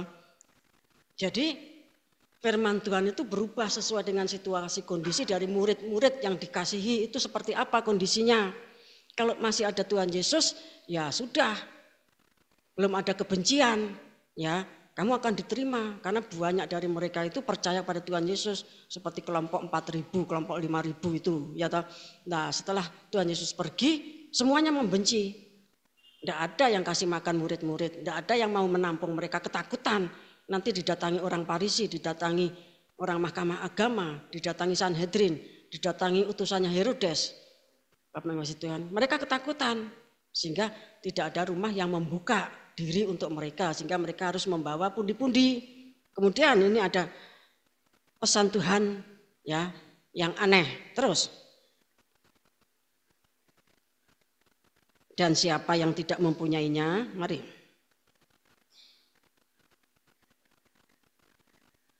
Ayat 36. Diulangi dari atas saja. Jawab mereka, suatu pun tidak, katanya kepada mereka. Tetapi sekarang ini siapa yang mempunyai pundi-pundi hendaklah ia membawanya. Demikian juga yang mempunyai bekal. Dan siapa yang tidak mempunyainya hendaklah ia menjual jubahnya dan membeli pedang. Nah, aneh toh? Dan barang siapa yang tidak mempunyainya, orang dia apa? Tuhan tidak meneruskan. Hendaklah ia menjual jubahnya dan membeli pedang. Yang nangkep ayat ini tuh Rasul Petrus. Wah, dia sungguh-sungguh jualnya, jubahnya tuh dijual Mungkin kalau sekarang begitu dirombengke, ya toh. Pakaian pantas pakai, ya. Kemudian dia beli pedang, kemana-mana bawa pedang, sampai masuk Taman Getsemani juga bawa pedang. Bapak Ibu kasih Tuhan. Terus ayat 37. Sebab aku berkata kepada kamu bahwa nas kitab suci ini harus digenapi padaku. Ia akan terhitung di antara pemberontak-pemberontak. Sebab apa yang tertulis tentang aku sedang digenapi. Kata mereka, Tuhan, ini dua pedang. Jawabnya, sudah cukup. Ya, 2 pedang sudah cukup. Ya. Tuhan Yesus mengatakan, sebab aku berkata kepada kamu bahwa nas kitab suci ini harus digenapi padaku. Ia akan terhitung di antara pemberontak-pemberontak. Yesaya 5:23 itu. Ya. Jadi Tuhan Yesus itu diperhitungkan sebagai pemberontak. Sebab itu orang-orang yang mendatangi Tuhan di Taman Getsemani itu membawa ya pentong dan pedang dengan dipimpin oleh Yudas Iskariot. Kemudian Tuhan berkata, aku setiap hari di bait Allah. Kok kamu bawa pentong sama pedang padane meh nangkep penjahat saja. Lah kemudian Rasul Petrus ya, dia ngamuk. Kemudian ngamuk buat enggak tahu seperti apa. Kena kupingnya siapa? Hamba imam besar yang namanya Malkus itu. Nah, itulah insiden. Ya, insiden di mana Tuhan Yesus itu hendak dibunuh bukan pada hari raya Paskah.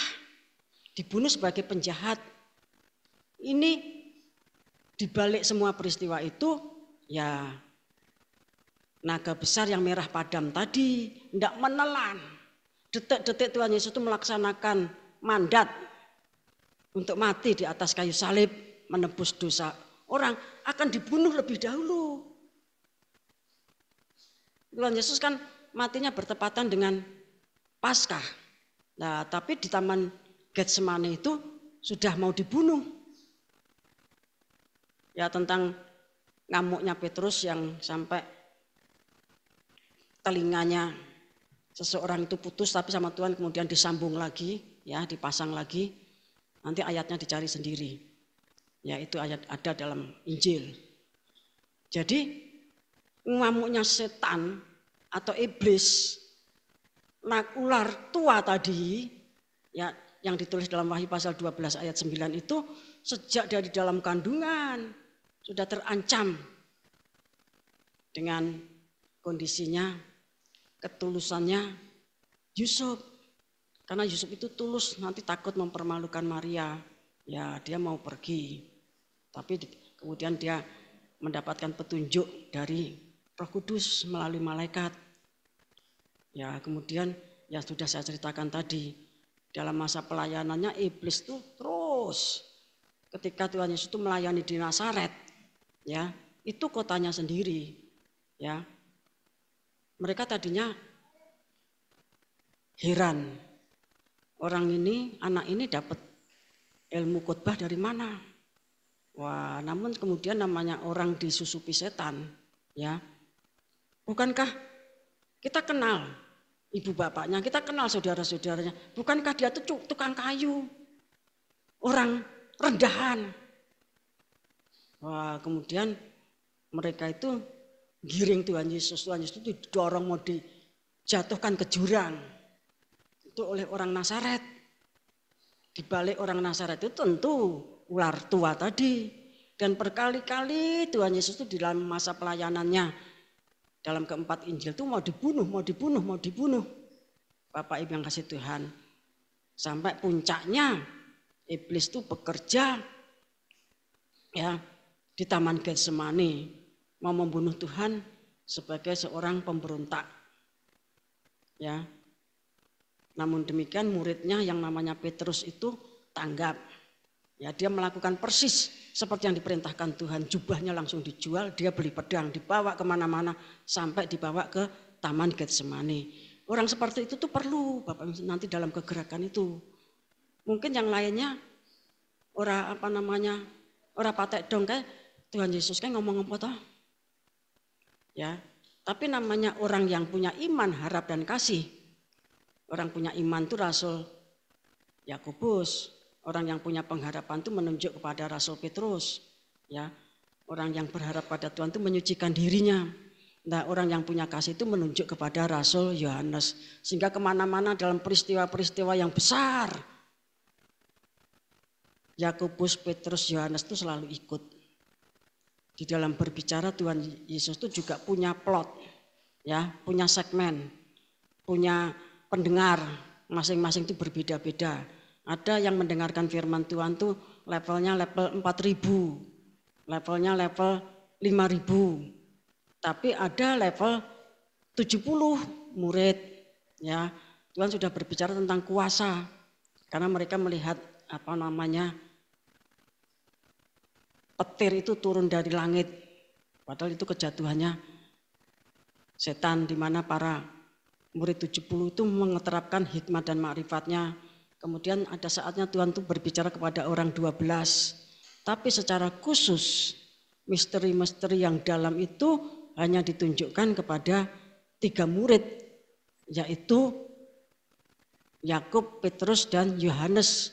Ketika dibawa ke kamarnya Yairus, tempat anaknya dibangkitkan, Yakub, Petrus, Yohanes itu melihat. Ketika dibawa ke gunung yang Tuhan Yesus kemudian ketemu sama Musa dan Elia, 3 orang ini yang melihat, ya. Jadi ada perbedaan seperti halnya hierarki. Nah, Bapak Ibu yang dikasih Tuhan, ya, terancam oleh insiden pembunuhan di luar rencana Tuhan di Taman Getsemani. Tetapi Petrus yang tanggap dan sigap bertindak, Bapak Ibu kasih Tuhan, ya. Namun setelah Petrus berbuat sedemikian, Tuhan juga menegur, sarungkan pedangmu.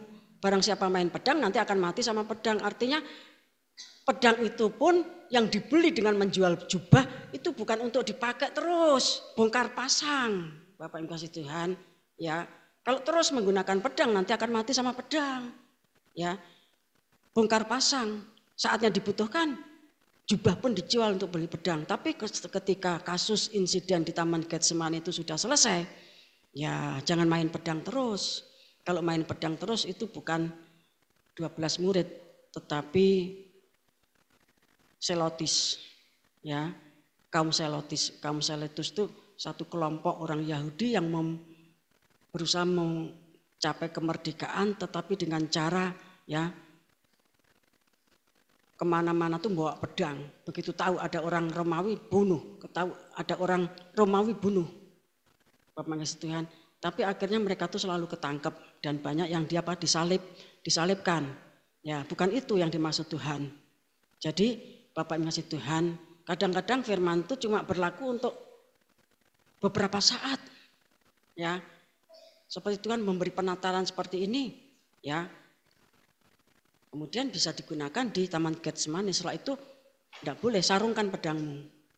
Ya, kita harus bisa mengikuti geraknya firman Tuhan yang cepat. Apalagi nanti kalau berita kedatangan Tuhan dari timur ke barat itu seperti kilat yang memancar dari timur ke barat.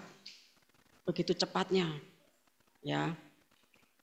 Kemudian Bapak Ibu sangat Tuhan, maka setelah ular itu berusaha menelan berkali-kali dan gagal, maka Tuhan itu dirampas.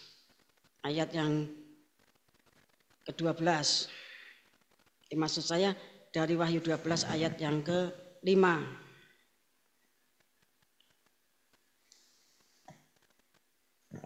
Dibaca. Maka ia melahirkan seorang anak laki-laki yang akan menggembalakan semua bangsa dengan gada besi.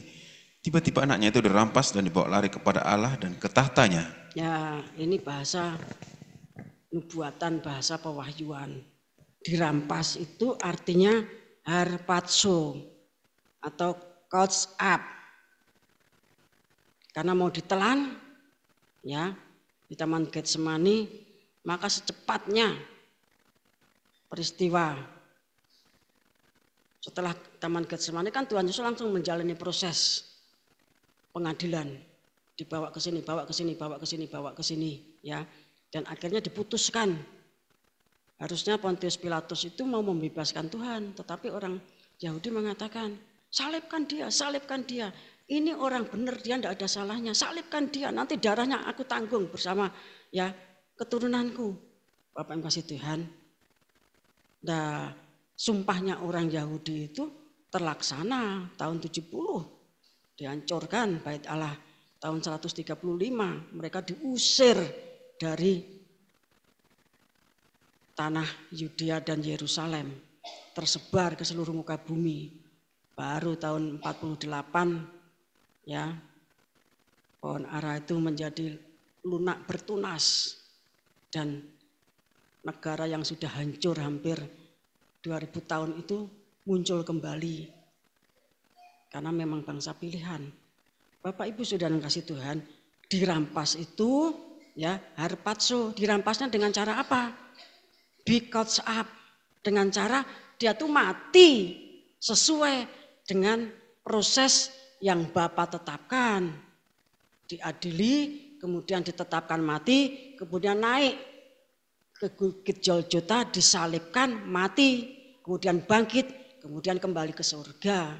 Nah, dia kembali ke surga, ya, dibawa kepada Allah dan ke tahtanya, dan di sana dia duduk sebagai imam besar Melkisedek yang duduk di sebelah kanan Allah Bapa, yang kemudian dia itu sudah ditetapkan nanti pada kedatangannya dia akan menjadi raja di atas segala raja, Tuhan di atas segala Tuhan, mempelai pria surga. Jadi harpatsonya Tuhan itu dirampas itu ya mati. Tidak boleh mati sesuai dengan kehendaknya, insiden yang disusun oleh para imam di sidang Sanhedrin atau mahkamah agama orang Yahudi. Tetapi dia harus mati, harus nyawanya itu dirampas. Sehingga dia waktu mau mati itu menyerahkan nyawanya, ya, dan tabir bait Allah terbelah dari dua, dari atas ke bawah. Bapak Ibu sengaja podo-podo mati, ya. Tuhan Yesus itu tidak boleh mati sebagai penyamun, pemberontak, tidak boleh mati karena kasus insiden, karena itu merupakan cara iblis untuk menelan.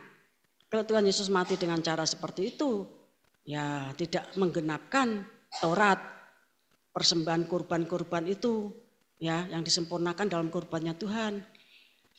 Ibrani 10 ayat 14 itu. Tetapi Tuhan Yesus itu harus mati sesuai dengan yang diutus Tuhan, ya, terus Bapa minum cawan untuk menebus dosa. Mati, dia harpatso, kemudian bangkit dan kembali ke surga. Itu intisari dari Wahyu pasal 12. Lah, Wahyu 12 itu dituduh neneng wong Israel setelah sekian tahun Tuhan Yesus itu sudah kembali ke surga. Tuhan Yesus kan sekitar tahun 26-an, ya. Nah, baru abad pertama, menutup abad pertama, ya, Rasul Yohanes mendapatkan pewahyuan. Tujuan pewahyuan itu untuk orang Israel atau orang Yahudi. Tujuan pewahyuan itu untuk 7 jemaat yang pada waktu itu memang ada di Turki. Efesus, Smyrna, Pergamus, Tiatira, Sardis, Philadelphia, Laodikia itu ada di Turki. Bapak Ibu kasih Tuhan. 7 jemaat itu di Turki. Rasul Paulus itu juga asalnya dari Turki, yaitu dari Tarsus. Nah, Bapak Ibu Saudara yang dikasih Tuhan, ya. Kalau orang Israel itu membaca kitab Wahyu pasal 12, dia akan mengingat Daniel pasal 7. Ya. Dia akan ingat apa yang dilakukan terhadap juru selamatnya. Ya. Sehingga kitab Nabi Zakaria juga menubuatkan nanti akan ada ratapan. Ya. Akan ada ratapan di antara orang Israel. Masing-masing itu sesuai dengan kelompoknya, mereka menangis seperti menangisi anak yang tunggal. Ya, seperti menangisi anak yang tunggal. Nah, itu artinya mereka nanti mulai ingat Injil Yohanes pasal 3 ayat 16 yang dikatakan karena demikianlah Allah itu mengasihi isi dunia ini sehingga dikaruniakannya anaknya yang tunggal untuk mati di kayu salib. Supaya barang siapa yang percaya itu jangan binasa, melainkan beroleh hidup yang kekal. Bapak Ibu sungguh Tuhan, ini maksud dari Wahyu pasal 12, ya, ayat 1 sampai 6. Namun itu juga bisa diterapkan untuk pelajaran ya gereja akhir zaman. Bapak Ibu yang kasih Tuhan, untuk gereja akhir zaman. Dan apapun orang menyampaikan Wahyu pasal 12 sesuai dengan kasih karunia yang diterima dari Tuhan, kita tidak boleh menghakimi. Seperti 2 Petrus pasal 3 ayat 16 tadi, Rasul Petrus mendapatkan karunia seperti ini, ya. Rasul Yohanes karunia nulisnya seperti ini, Rasul Petrus ya Rasul Paulus mendapatkan kasih karunia untuk menulis seperti ini. Itu karunia Tuhan. Kalau nulisnya podo kabeh, Bapak yang kasih Tuhan, Rasul Petrus, Rasul Yohanes, Rasul Paulus suratnya podo kabeh. Ya, itu mesti apa? Saling apa? Kopas. Ya. Difotokopi. Seperti orang nulis skripsi kayak, kok ini persis karo nggone koncone iki persis plek. Nah, tidak boleh. Mesti dosen pengujinya apa? Curiga. Beno podo-podo mesbah kurban bakaran ya kudu beda lah. Beno podo-podo pelita emas harus beda. Bapak yang kasih Tuhan. Tapi kalau mahasiswa itu pinter, direko-reko beda sidik. Ya, direka-reka beda sidik. Tapi kalau dosen pengujinya itu punya hikmat marifat, semuanya akan apa? Ketahuan. Nah, oleh sebab itu khotbahnya hamba-hamba Tuhan di dalam kegerakan kitab Wahyu itu semuanya itu adalah kasih karunia Tuhan. Kita tidak boleh menghakimi si A, si B, si C. Ya, tugasmu ya di situ ya di situ. Ya, sudah. Orang yang mendengarkan kamu menjadi bertobat itu baik. Ya, itu baik, benar, suci dan disempurnakan. Tidak boleh saling menghakimi. Bapak yang kasih Tuhan, tidak boleh saling menghakimi. Sama-sama hidung ciptaan Tuhan. Ya, ada hidung itu yang bagus, bentuknya bagus. Ya, tapi kalau saya ini irungin deprok kayak apa namanya belarak sempal. Sudah tahu belarak sempal? Belarak sempal itu tuh daun apa namanya kelapa. Ya toh kalau dulu zaman kecil itu kan anak-anak tuh duduk di daunnya kemudian ditarik. Ya belarak itu kan sempal dari pohonnya. Nah belarak itu kan depannya kan apa ujungnya kan melebar. Ya nanti kalau kita ketemu orang Israel, saya membaca satu apa itu namanya ya, cuma tulisannya sedikit. Ya, kamu orang Israel tuh ganteng, irungnya dawu banget. Kamu harus operasi hidung katanya. Orang Israel tuh ngomong gitu, ya toh. Kelihatannya hidungmu itu harus dioperasi, ya operasi plastik. Itu ngomongnya orang Israel. Ya kan memang Indonesia sama Israel kan breng, ya toh. Nah kita dinyek seperti itu. Nanti kalau kegerakan kuda putih, ya. Enggak apa-apa. Wong gini ya yang bikin Tuhan. Ya. Yang bikin Tuhan. Tapi saudara saya kasih tahu di kapal tuh wongnya kewabeh bangir-bangir. Ya. Wabeh bangir-bangir. Bangir-bangir itu mancung-mancung enggak tahu prosesnya seperti apa. Ya, murid LPBKWI, STTBKWI yang sudah dipanggil Tuhan yang hidungnya mancung ke dalam itu mancung ke dalam itu sekarang itu sudah mancung keluar. Nanti kalau mereka ikut turun sudah bisa lihat ya. Kecuali waktu turun mereka menjadi seperti aslinya yang lain lagi ya. Jadi Bapak Ibu Saudara yang kasih Tuhan, jangan sekali-kali kita tuh menghakimi si A, si B, si C. Baik apa yang diucapkan, apa yang dipikirkan atau apapun juga kondisi fisiknya. Sekarang kan ada undang-undang ya toh. Apa namanya menghakimi kondisi fisik seseorang itu kan juga bisa dihukum, ya toh. Nah, apalagi kalau kita nanti dihukum oleh kerajaan surga berat, ya.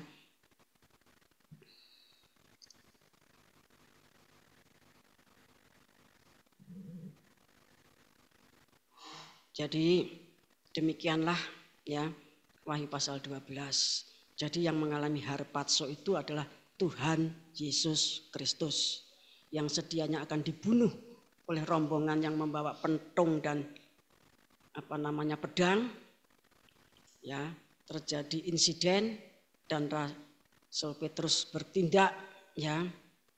Kemudian semuanya bisa dihentikan dan akhirnya Tuhan Yesus mati sesuai dengan yang ditetapkan sejak dunia belum dijadikan. Jadi Tuhan Yesus itu harus mati dengan cara seperti ini sudah ditetapkan sejak dunia itu belum dijadikan.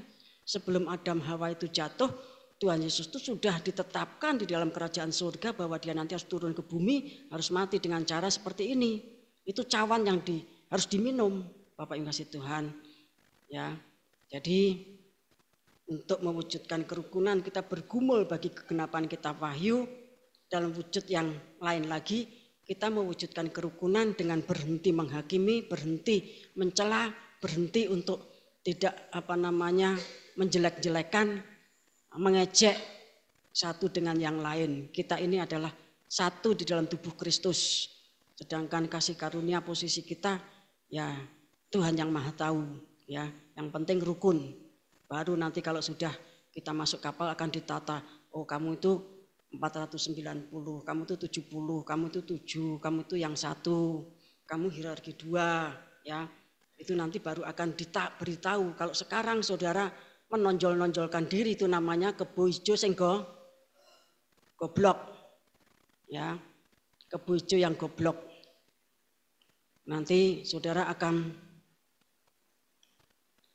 mati ya sebelum waktunya, layu sebelum berkembang. Semoga kita semuanya diurapi Roh Kudus.